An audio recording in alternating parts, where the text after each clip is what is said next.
And thank you very much for joining us this morning, afternoon, evening, wherever you are located. My name is Hugo Brousset. I'm a social protection specialist at the PI, working at the World Bank.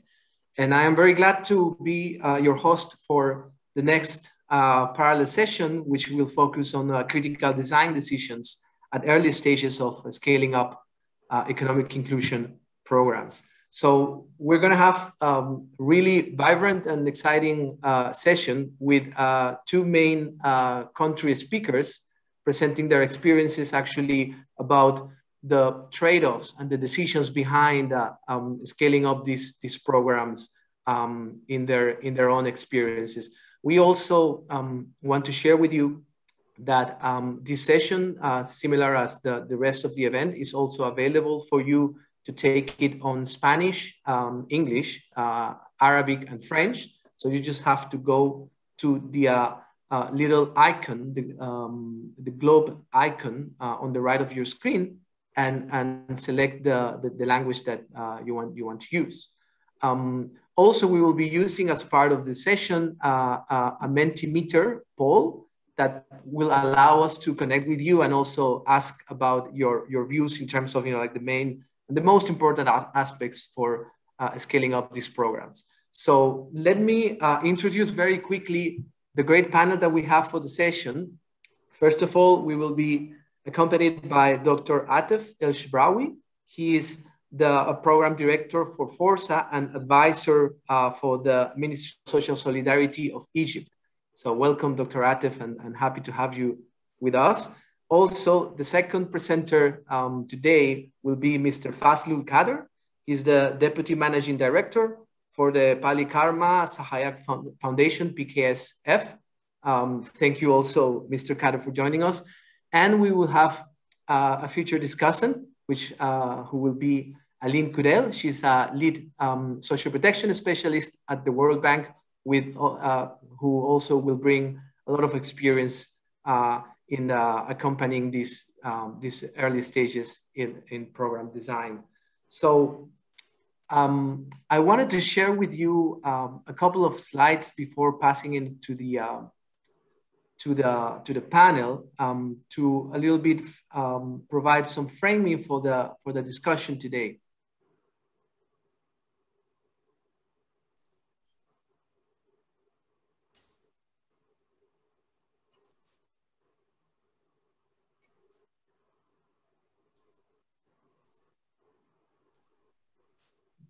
I hope you can see the screen now. Yes.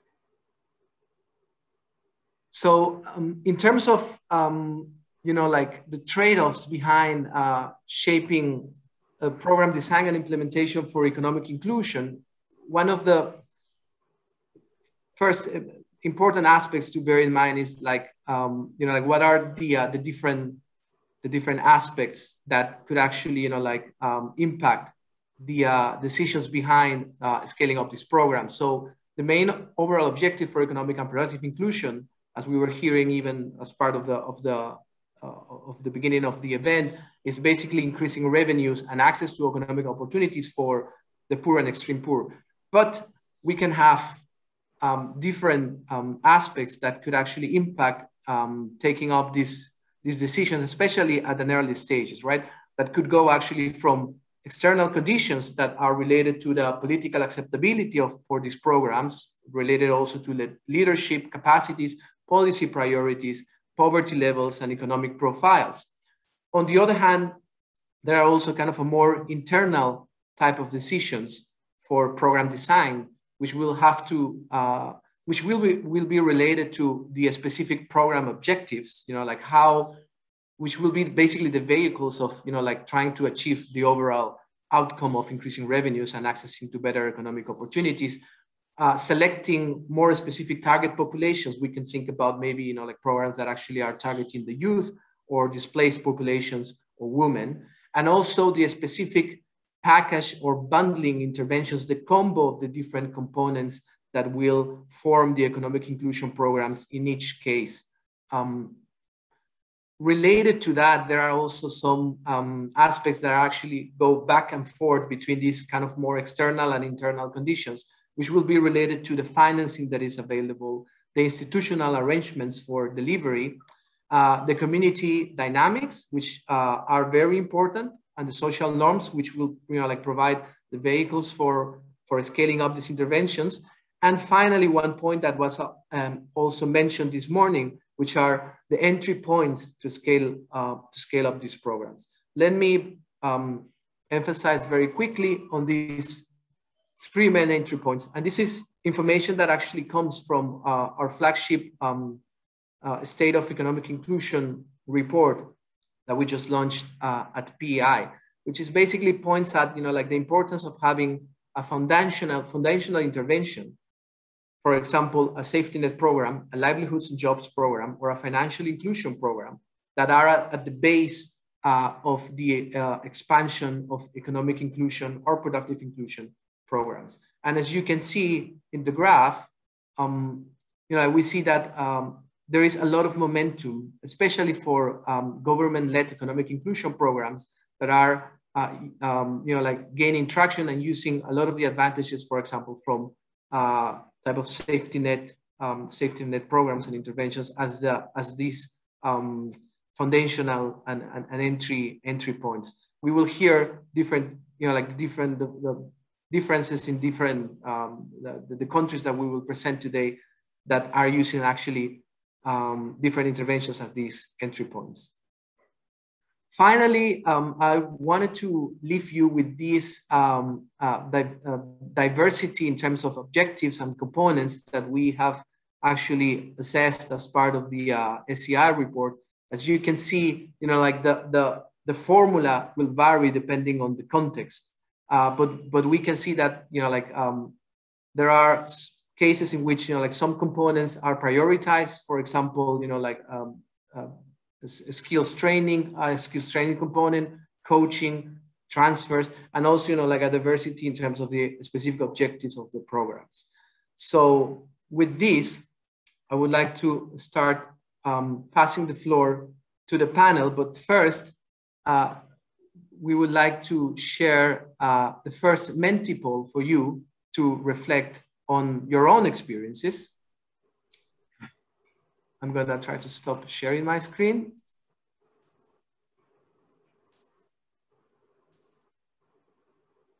Okay, thank you.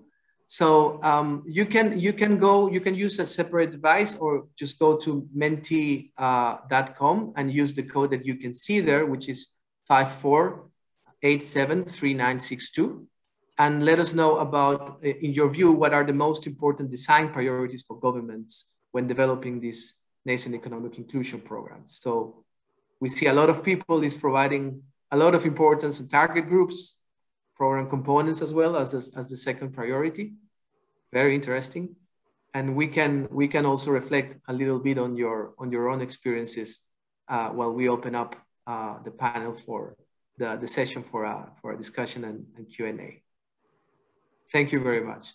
So with that, I would like to pass the floor to Dr. Atef Elshbrawy, the program director for Forza, who will give us the first presentation on Egypt for 15 minutes. So Dr. Atef, thank you for joining us, and the floor is yours. Yeah, thanks a lot, Hugo, for your introduction. Great insight before the presentation.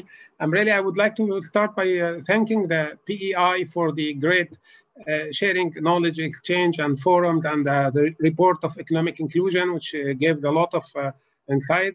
I'm very honored to be here today to talk about the experience of the Ministry of Social Solidarity in Egypt and the Egyptian Program for Economic Empowerment. In fact, to be back little to give an idea about the program itself, Egypt launched in 2015 a big program of social safety net, big cash condition cash transfer program, which named Takafu and Karama, which target from one side the poor families with children under 18 years in terms of program Takafu. Takafu in Arabic means solidarity, and elder people who are elder and disabled people who are within Karama. Karama is dignity. The program, in fact, is a transfer base provided to household depends on a number of children in terms of Takafu and Karama.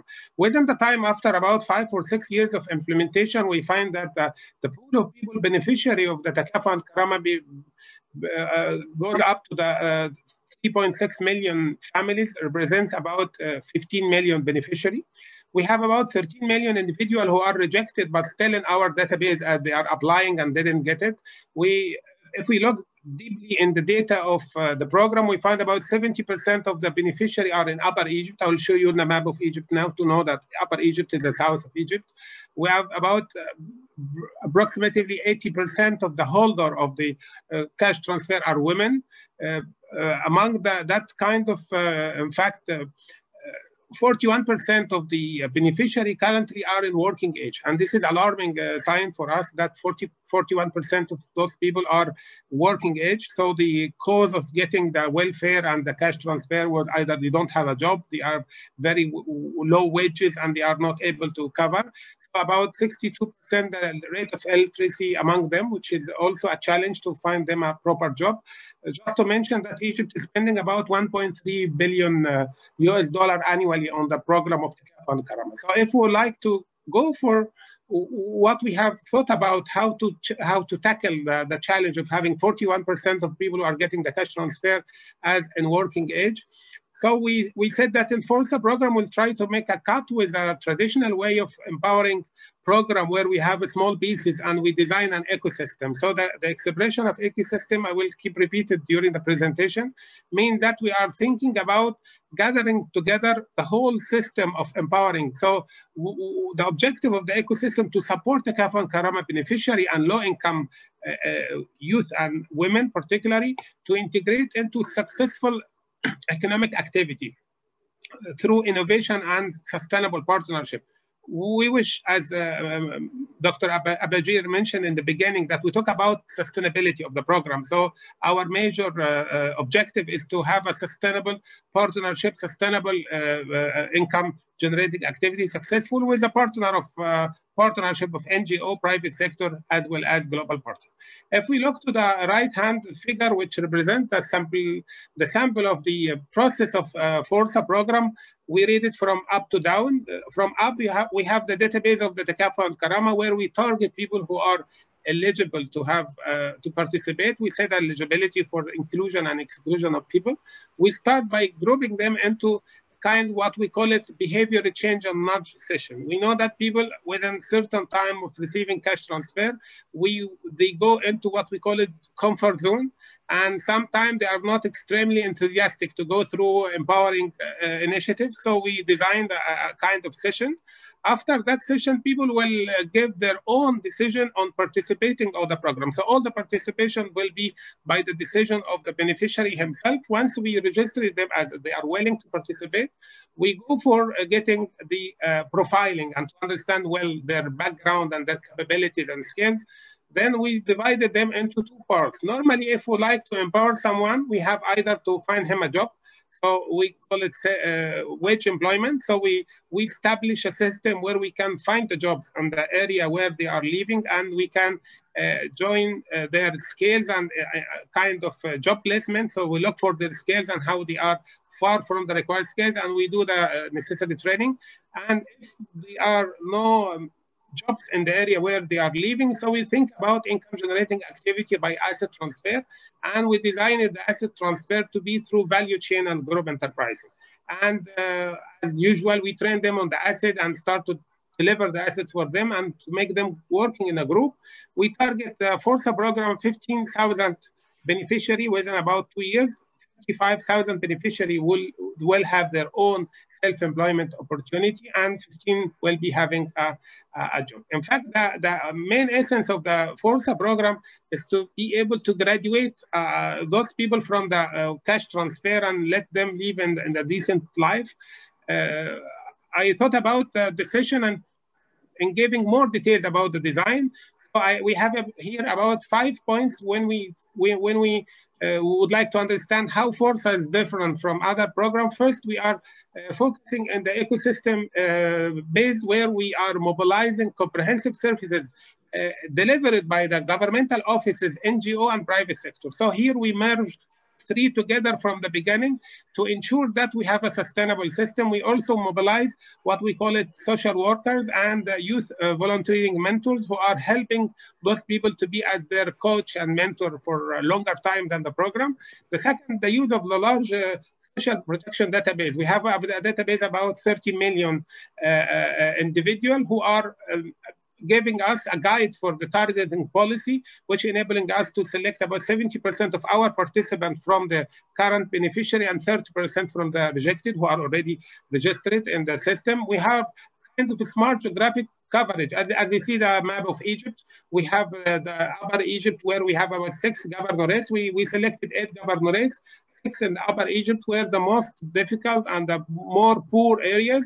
And we also 2 governorates in the Delta where we have more of empowering economic activity and industrial activity. And so the fourth point is a continuous cash transfer.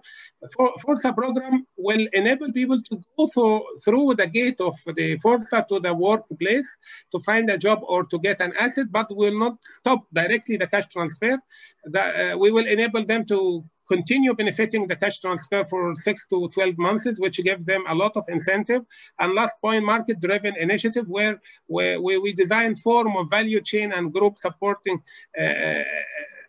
directly linked to the local opportunities and need. In fact, to ensure the sustainability of the initiative. So the 6 or the 5 points here resume the main essence of the Forza program. If you look for the key areas of the program implementation, we're starting by to the left by the selecting and targeting the beneficiary and the governorates at the left upper part. Then we go for the rapid market assessment. We do it by ourselves, by our experts, analyzing the market needs in the areas where we are intervening. So we identify first the opportunity and the business model of even a micro enterprise which will support. So we are enlarging the chances of having a successful micro enterprise in this area. We are starting designing a nudge session where we are incentivizing and giving people more information, as well as giving nudge to go for the workplace and to have that spirit of challenge and defy their condition. Then we have a kind of a system of employment, not only training, but placement. And this is new in Egypt, where we have to be the element to create within the Directorate of the Ministry of Social Solidarities, which is covering the Egyptian territories, small offices where we have links with private sector, we have links with the market opportunities of employment, where we can come back and look for our database and find the suitable people and make the business matching or the job matching. We have also value chain based asset transfer. So we design our partners with the FAO, with WFB, with technical people, what are the most successful value chain of the asset which we transfer. And instead of giving individually, we give it collectively. So we are solving partially the problem of marketing and problem of mass scale. We go for the shared production unit. In case of not finding a suitable value chain in the area, we can make small factories, small units, which will employ between 30 to 50 persons. And these production units will be basically based on the agribusiness opportunities in the rural area in Egypt, where we have plenty of opportunity. We also we already created kind of local and national network of personal support and mentors. We design it with a youth association, kind of having in each governorate 200 volunteers or youth who are trained to be coach and mentor for those people. And we end by having a good platform for placement, as well as businesses, e-business for the people who are producing handicraft and handmade items from our clients. And if you like to see the institutional arrangement, we enforce a program, as we mentioned as well. The sustainability will come from the who are the players in the area where we are implementing. We don't implement the program by our full staff of the ministry or the governmental staff. We focus on having implementing agencies who are the champion in the area and the localities where they are. We design the program and we contract with them to have much smaller CDIs and community development organization who are in the small villages. So we have a structure where we design the objective, we design the asset, we design how to deliver, and we bring a partner to deliver it under our control. And we have Minister of Social Solidarity as an owner, but we have private sector. Each of our initiatives are linked to private sector. We decided to have all our system is linked to private sector to ensure the professionalism and sustainability. We didn't forget the international organization from where we gain a lot of experience. We have a lot of collaboration with ILO, FAO, WFP. I mean, technically, where we design the program, we design with a good background. And if you look for the extreme right hand down here, the governorate where we are implementing, we have exactly the same structure in each governorate, small office agency of within the ministry office, which is a new creation, which is belonging to the central unit, and we manage all the show from this. So people who don't have to come, don't have to displace, even that they are not digitalized. We can have 3 layers of participants, social work, volunteers, and our staff. So if you look for people who are willing to understand the program, some of the results we are talking about, that we design it and validate the program. In fact, we did at the beginning, when we designed it, a big participatory serial of workshops with private sector, with NGOs to find suitable value chain, job placement, training schemes, and the provider. The second, we designed and testing behavior change and nudge session. It was very interesting to have that nudge session because we did a small trial before starting, and we find that a huge number of people are not willing to enroll easy before that session. So we designed a session. We are enrolling currently a session for about 130,000 participants in Egypt. This is a huge number, first in the history of economic empowerment, because we are linking the entry to the program with a session. So everyone wants to be in the session, in the Forza program should pass by the session, by the behavior change. The third point will be creating a local and decentralized Forza offices, which I mentioned. So the ministry itself now has a shared mirror of the structure in localities, which is guaranteeing the sustainability in terms of governmental staff. Rapid and extensive market assessment. We do all the steps. We did it by experts. So we are cutting the way in front of the problem of making a lot of businesses, micro businesses, are not successful and asking for marketing or whatever support later on. Creating a national network of economic empowerment volunteers. As I mentioned, we have about 2,500 youth nationally and 200 in each governorate.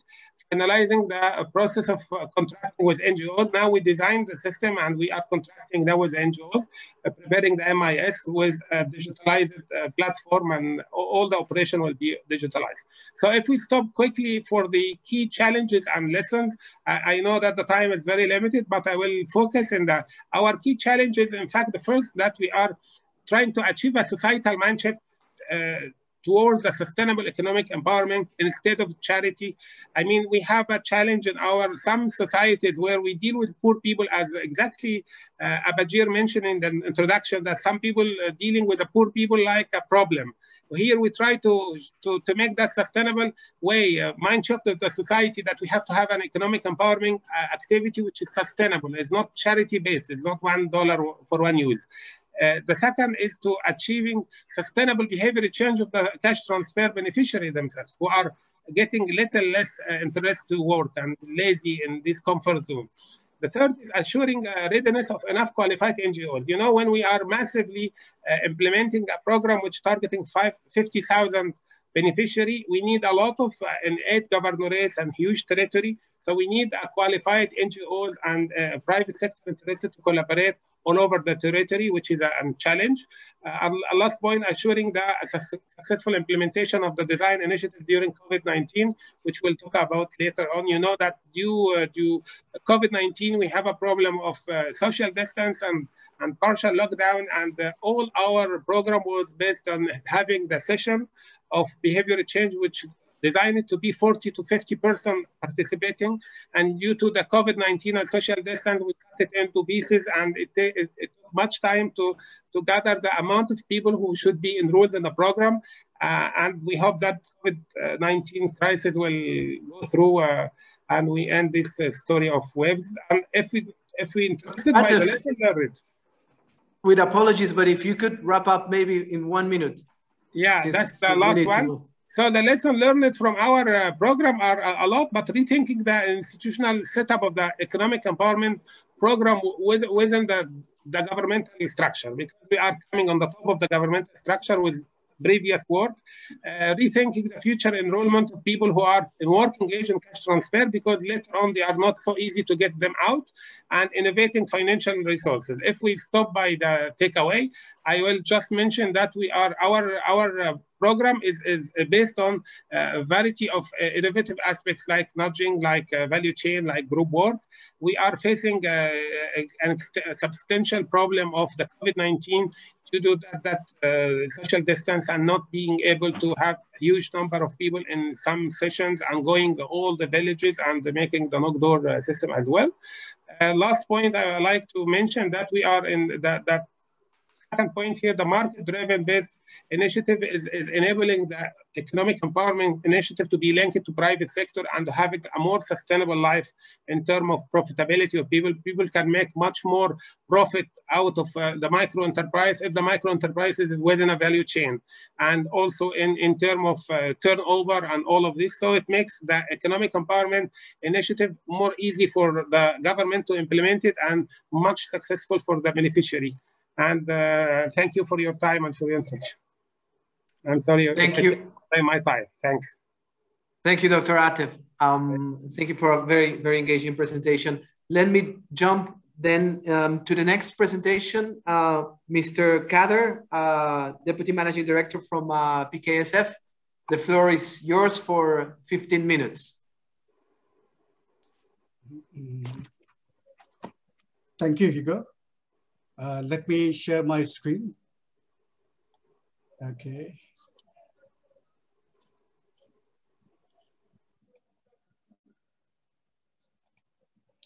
Can you see the presentation?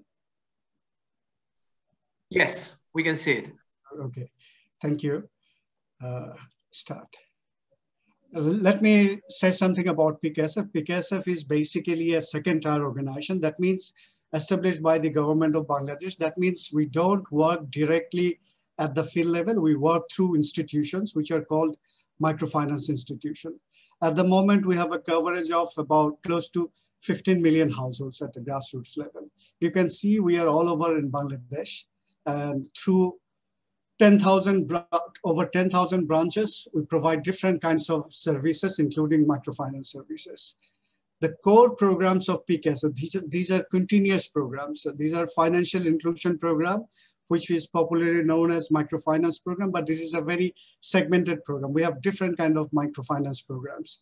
Enterprise development, human capacity development, and these are the other programs we have. These programs, the very nature of these programs are they're continuous in nature.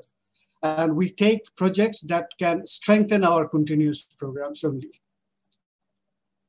And let me show you some of the examples how we integrate non-financial services with our continuous financial inclusion program. For example, in the northern part of the Bangladesh, we have lowland, and during the flood season, the houses used to go under the water and the people have to be shifted beside the roads. And what we did in order to integrate them with the market, we raised their plinths. And you can see how we raised the plinths there. You can see the lowland here, and we raised the plinths so that during the flood season, the houses do not go under the water. And you can see the raised plinths, how they And during the flood, it's above the waterline. You can see it becomes like an island, but still they can carry on their economic activities, and we provide them with other services like they can rear goats, lambs, and other things. At the same time, through boats, they can come to the market and sell their products and do other things. And these are for the ultra poor. We have got a definition of ultra poor in the country. And the second one is mud crab farming. In the context of climate change, this program has become very popular in Bangladesh. And we have provided various kind of technical services so that they can export.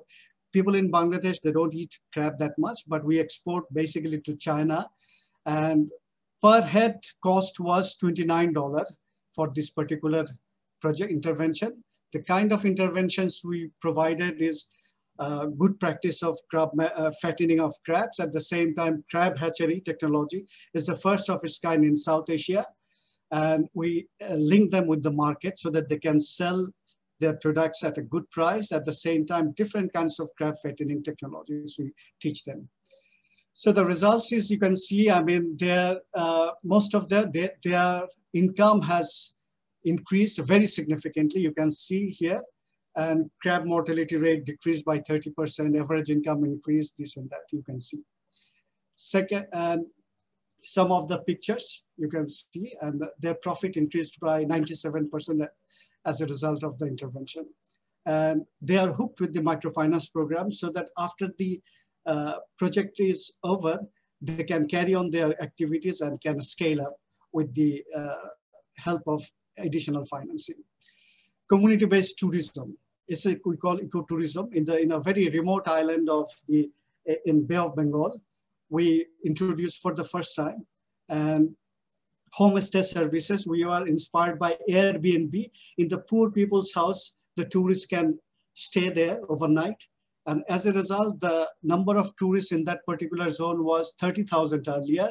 But for our intervention, this has increased per year to 90,000 till now. And people, they can stay in and various other services. I mean, as a result, the entire community's income has increased tremendously. You can see some of the homestays. These are very poor people's house, and we provided them some grant money coupled with their own investment. They improved the conditions so that tourists can stay overnight there. And through a platform, Facebook-based platform and other e-commerce platforms, they can get these houses rented. Results you can see, I've already told you. And you can see a woman, she's a third gender. We have provided them boats and other things initially we gave them grant so that other people, when they get interested, they see that there's a scope for income enhancement, they can get the boats through loan, and the loan is always available for the newcomers who want to enter as tour guides there in the mangrove forest. Third one is the natural fish breeding in Halda River. Halda River is a unique river. This is the biggest natural fish breeding ground in the world for carp. And for different kind of pollution, this was facing tremendous challenge. As a result of our intervention, we have intervened in terms of policy advocacy, at the same time, created alternative opportunity for tobacco growers. The tobacco growers, they used to pollute the river, at the same time, brood conservation and other things. And as a result, you can see it was in the national daily news, our intervention in 2006, when we started making the intervention, the egg, total amount of egg was only 735 kg. And now in this last year, within just 4 years, it has a record-breaking production of 25,000, more than 25,000 kg of fishlings. And then the intervention in honey beekeepers, for beekeepers. And as you know that with the total intervention cost was per unit of beneficiary was $48 only. We provided various kind of services like training them, queen bee productions and improved queen bee production center. We even called upon the international experts from Croatia and Australia. They trained them. And we provided other services, how to maintain the tracing facilities and other things. As a result, the net income increased by 49%, and they have now their own brands now, and they have started exporting to countries like Japan and other countries. And we are going forward with this project so that, I mean, they can further brand it like Manuka honey. And then you can see the imitation jewelry sector, subsector in Bangladesh.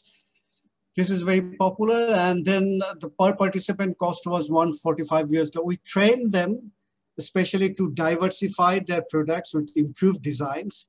And at the same time, we started financing them and get them linked with the market, wider national market. We trained them in India also, in Jaipur.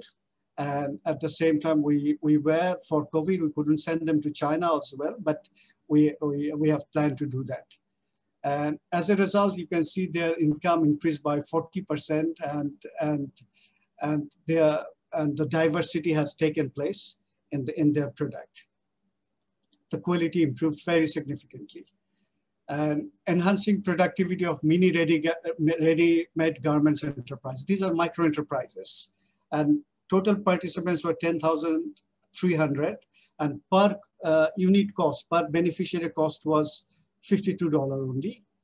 And you can see the interventions we made through supply, I mean, in order to enhance their productivity and capacity in improving their designs.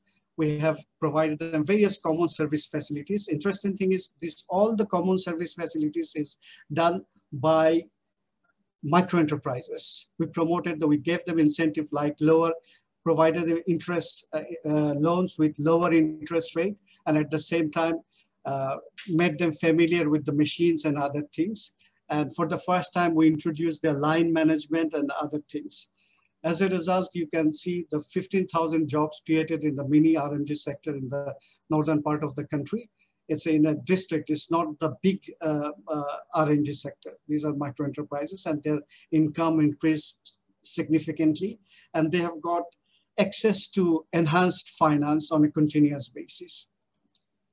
Transformation of manual-based loom into power loom. The entire, in that part of the country, the looms were manual looms. We transformed them through a very tricky system. I mean, we demonstrated the power-based looms. And as a result, the entire business cluster was transformed within 3.5 hours into power loom-based business cluster. And you can see the results, immediate results was very good. I mean, close to 10,000 jobs were created. Their income increased by 200%.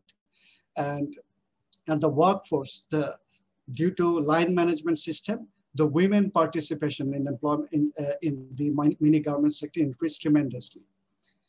And then promotion of medicinal plant through agricultural microenterprise. You can see different kind of medicinal plants we have promoted. As a result, there's diversity and different kinds of brands of emerged in the country. Automobile engineering sector, same thing we have done in order to increase we transfer technology. And as a result, that cluster in Jashore, in the southwestern part of the country, their productivity increased tremendously. And their income increased by more than 62%. And you can see promoting environmentally sustainable footwear enterprises. Some of the pictures, you can see how dirty this was. And we have turned this solid waste into resource. And now they can use this waste and they can produce soles and other things through microenterprises. We trained them and made them familiar. You can see how we analyze the value chains and intervene in order to do that. And 360 tons of waste used to be produced in that area. Now they import waste from Dhaka city in order to make make different kinds of products. So basically we transfer technology and enhance their access to finance, and demonstrated many things like common service facilities, manual line management system, computer-based designing system, those kind of things. You can see computer-based design system, and from waste they are producing all these cells. We have got about more than 5,000 mini micro enterprises in that particular area. And we can see the toilets for the employees, the laborers there. These are the common service facilities we intervene them in. So the desired impact is they will have their brand eventually. This project it's a World Bank Finance project. This is not yet finished. And we hope that new brands will come at the end of the project. Transforming subsistence dairy farming into environmentally sustainable commercial dairy. This whole area we used to call it capital of cow dung.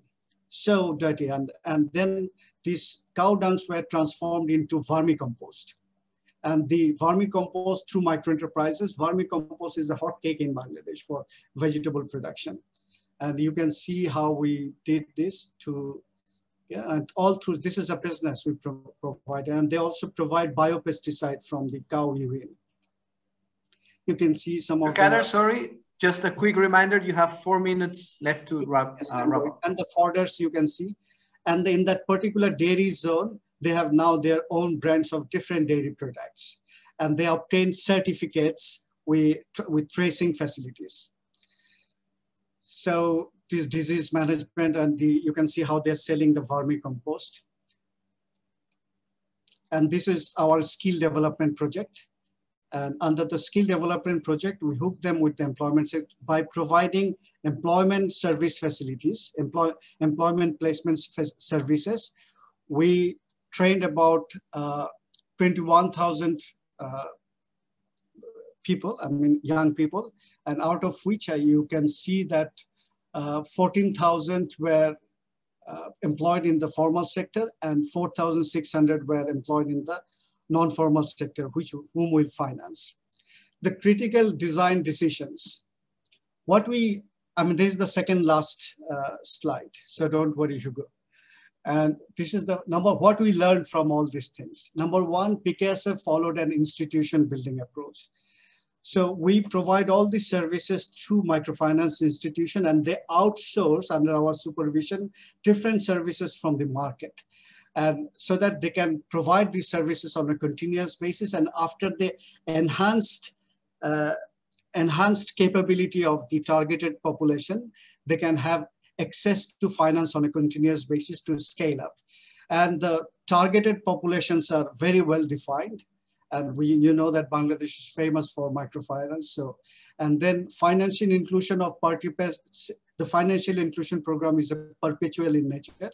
And we always seek for market-based solution. Interventions are made in response to demand only. We avoid supply-led programs. Only non-revenue generating social sector investments are financed through grant instruments. Interventions are designed following environmental and social safeguard framework. Non-credit services are offered to business clusters only, micro-enterprise business clusters, to reduce cost and ultra-poor or poverty-stricken special geographical areas and vulnerable groups of population. And we also work on bringing down the risk so that we can provide them risk mitigation services on a continuous basis, like through microinsurance. The last slide is the challenges we are envisaging in the coming, in the near future. Management and technical skills of micro entrepreneurs. We have to enhance that. Capacity of service providers. We need to work on that so that they can keep on providing value chain services, including technology transfer, tracing, branding is very important, digital marketing, and skill enhancement. Marketing capacities of micro enterprises and traders of the products of MEs to get connected with the wider national and international market. We need to enhance our capacity in digital financing. We are working on this, and we have huge money transfer facilities, but digital financing is yet to take place in Bangladesh.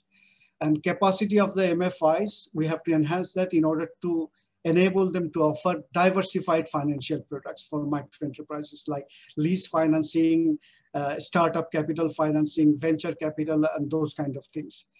And we have to ensure access to money market by MFIs, because we need to, though in Bangladesh, the loan outstanding at grassroots level is about, in the microfinance sector, is close to $12 billion at the moment.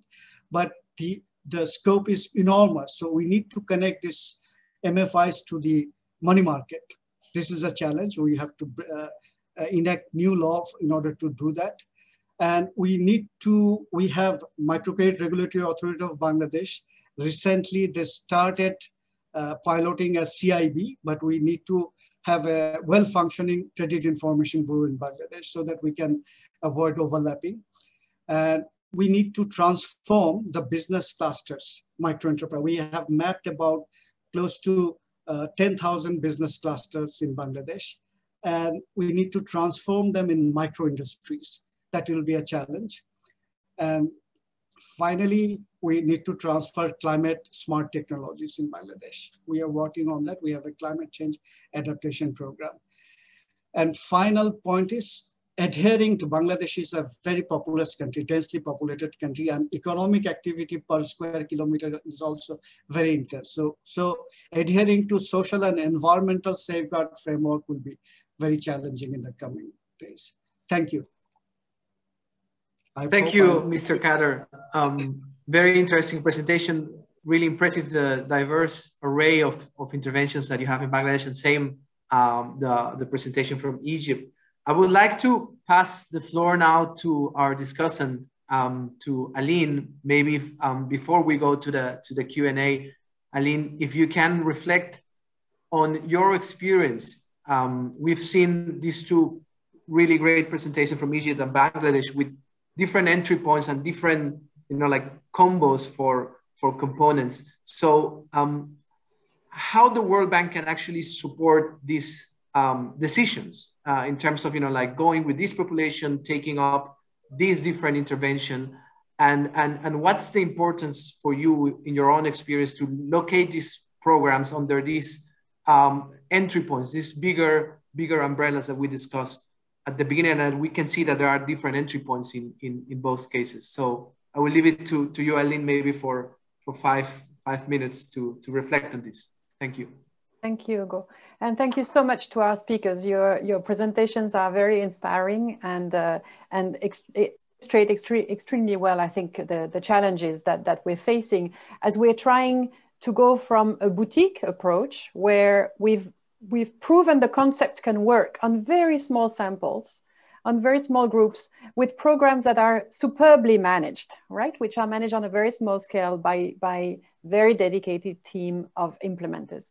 And the challenge is, how do we go from that to a scale that's much bigger and that will, by definition, have a lower quality, right? Because it will have to rely on existing institutions, on existing people, on existing agreements that you might have with networks. And some of them are, average. And I guess on average, they are average, right? So how do we go from a boutique where we have the best quality and the best motivation to a scale where we have to rely on existing capacity? And I think the presentations you have are extremely important. And they show to us that to do that, you've done, I guess, 3 things. One is you rely on existing programs to save money, right? So you rely on the Tekaful program in Egypt to finance the regular transfer, and you add to it the other components. In Bangladesh, you rely on the existing micro lending systems that you have in place, and you add the other components. And I think this is why, in a way, the way to scale up is to kind of piggyback or use existing architectures, existing programs, whether it's financial, whether it's livelihood, or whether it's social safety net, or any other programs in that range. So this is a question of saving money, I think, but it's also a question of using existing systems. If you have a payment system in place under your safety net program, you use the same one. You have a registry, like in the case of Egypt, you start from that registry. You don't have to reinvent it. So I think there are savings, financial savings, but also the fact that you use this existing infrastructure, I think is also critical to boost people's trust in your program. Because you've had 5 years to build the trust in Tekaful, people understand that registry, they know what it is, and they will trust it when you use it to select your beneficiaries. Similarly with a PKSF, because the public knows how you reach out and you identify your clients, they trust the process as well. So I think it's not only a question of saving money or a question of procedures and operations, it's also a question of trust. And that's why it's so critical to embed these programs within existing programs, existing institutions that have built that trust. So to me, this is a really important lesson I extract from both your presentations, although they come from very different cases. I think the other part, and maybe that's where we're all struggling most, is the political part. I think we're still not quite able to show how these programs fit within a big effort, a national effort, what we can call a social contract, a national social contract of the country with its people, and that this is one part of it.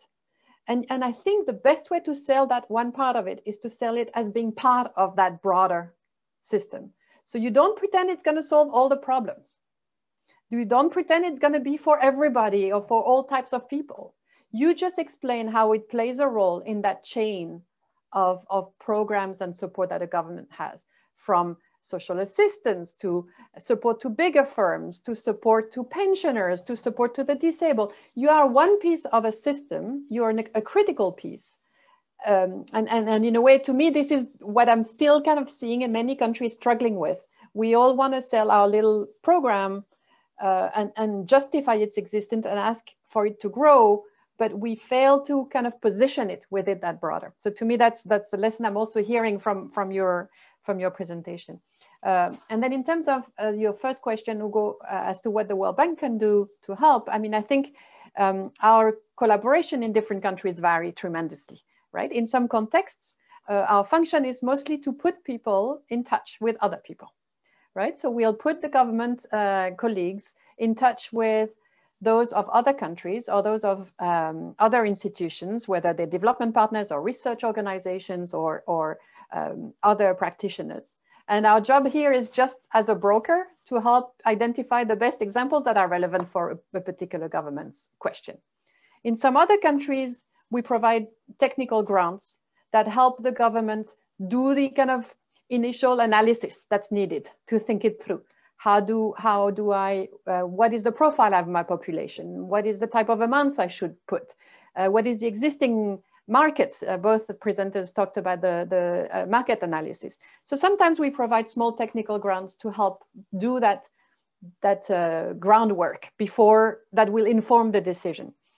Other times we provide much more significant financing through our projects, which are credits or grants to the government, which then allow the government to really implement at a very significant scale already, and hopefully then demonstrate and build into that effort an evaluation process so that we can demonstrate that it works at scale and make a case for politicians to adopt it and the communities to adopt it. And then another area I think where the bank can help sometimes is also to help bring consensus, right? So sometimes it is difficult for a social development department to talk to the Minister of Finance. But maybe the World Bank can help you have that conversation as well, because we have entries at different levels. Or it might be difficult sometimes to bring various development partners together, or to bring the private sector on board. And sometimes our role can also be that of a broker. Hugo, I will stop here, and I will look forward to listening to the question and answers. And I want to thank both our presenters again for very, very stimulating presentations. Thank you. Thank you so much, Aline. I'm cognizant that we're running out of time, but I wanted to still reflect a little bit of the Q&A that we've been having in the chat box. So I'm gonna maybe pose one question for each, and if you can very rapidly touch on your reflections, maybe just like for 1 minute. I think maybe first let's go with Mr. Kader. There is one question about the community organizations and the cooperatives, how you work in partnership with them. But I would like to also maybe take advantage of the question to ask you to reflect a little bit on the very first initial stages when you were actually deciding on, like we're gonna do this sort of model, this sort of component and interventions, like what was the rationale behind of, like working, for example, with these cooperatives? That would be for Mr. Kader. For Dr. Atef, there is one question also related to defining the different avenues in terms of, like going for self-employment for some beneficiaries or going for like a more active job searching type of activity? How did you decide that? Again, taking the step back in terms of, like when we were thinking about putting this program up at the very beginning. And finally, for Aline, there is one interesting question about inclusion and exclusion errors. I don't know whether maybe, Aline, you could touch a little bit on that based on your experience. And I would take it also to the fact of, like social registries. How important or maybe, necessary are social registries to have a strong social registry in advance of scaling up these economic or productive inclusion interventions? So I will give 1 minute, please, to each of you, starting with Mr. Kader, Dr. Atef, and Aline.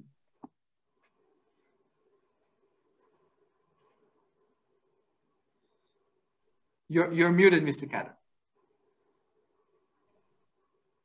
Sorry.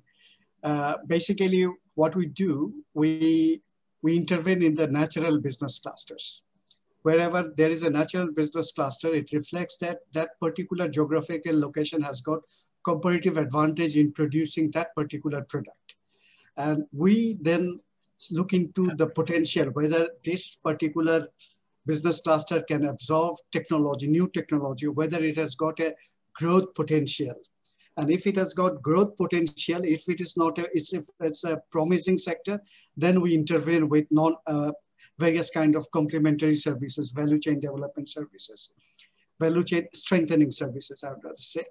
And then we start transferring different kind of technologies, training and other things, so that they can scale up, they can transform from micro enterprise, they can eventually transform into micro industry. That is the dream, ultimately. So the main key idea is find the comparative advantage of that particular geographical location, identify the micro enterprises, and form them informal groups. We don't promote formal cooperatives, which we have got better experience from various other reasons. So these are all non-formal cooperatives, not cooperatives, I'll rather say, we call in Bangladesh Shomiti kind of groups, informal solidarity group, kind of quasi-cooperative, you can call them. And then all the ventures are individual ventures. So these are not cooperatives, these are individual ventures. Okay, and then as a result, we intervene with the lead micro entrepreneurs so that others can follow them with the, and the access to finance is always there. So this is the whole idea. Thank you. Dr. Atef. For the good question of having this between the self-employment and wage employment. In fact, we did 3 stages, just to make it clear. The first, that we did a rapid market assessment in the area where we will be intervening. So we know well what are the major economic activities which are existing in the localities where the beneficiary are. So if we do have an extensive economic activity, industrial zone, factories, places where they are employing, so we have a potential of wage employment. So once we do that, this is the first level. So once we do the behavior change session, we bring people to the session. We give them a nudge session where we incentivize them, but as well as giving them information. So if we do have, we give information regarding the whole structure of Forza program, all the service provider, people know it from day one. So they know that if they are looking for a job, we will have 1, 2, 3, 4 other steps. In case we are located in an area where we have wage employment, like job offers and job opportunities are existing bluntly, so we can force the session to tell them about the forces so we have in this area that we can link you to the factories and we can bring the job and make the job placement. So this is the second. The third one is people who are manifesting their interest to be wage employed, we do profiling for them. So we do a full-fledged career counseling. Well, we start by profiling their background, their what they are doing in life, what they can do as hobbies, as craft, whatever.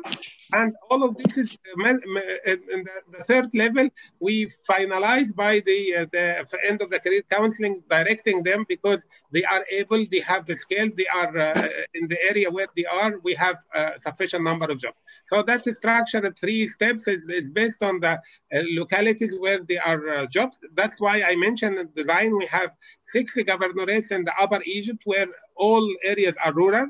We have 2 governorates in the Delta where we have the industrial agglomeration of Egyptian industry. So we bring some governorates where we have plenty of jobs and others to mix and to be able to offer the offers of the jobs and self-employment as well. Thanks. Thank you, Dr. Atef. Aline, last words with you. Thank you so much. I think on the question of the social registry, I think a registry is a very good starting point. It's a good infrastructure to have and to start from, because it avoids having, every time you have a new program, having to go back and to list everybody and to then identify among that list.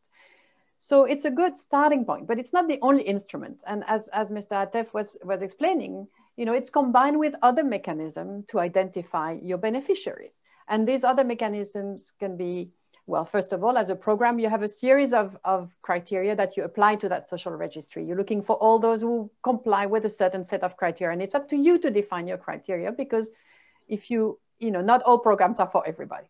Then you can add, you know, self-motivation, as in the case of Egypt. Or you could add a community validation process that, you know, helps the community weigh in as to who should be selected. Or you could add a series of other processes. So it's a good basis. It's not the only instrument, but it's a very important one that is a great inclusion mechanism, because once someone is in the list of that social registry, that person or that household can be considered for all programs. And those most excluded ones, you know, once they're in that registry, I think it's a good way to include them. The main challenge is to make sure that they are in the registry, right? And I think it's very challenging for registries to reach out those that are the most isolated. It's like all the time. It's easier to reach the closer ones, or the ones that are more engaged, or that are more socially literate, that are more connected with the community. And it's much harder to involve and to include those that are marginal by nature in their own communities. And I think the key for a social registry to play that role of a backbone is 2 things. One, that it includes all. And so that means that registries have to make an incredibly strong effort to find those that their own communities isolate. And the second one is that it has to be maintained up to date. Now, it doesn't mean we need to update income information every week, because unfortunately the situation of those in the most dire poverty or vulnerability situations doesn't change that fast, but it needs to be up to date enough that it's still relevant for the programming.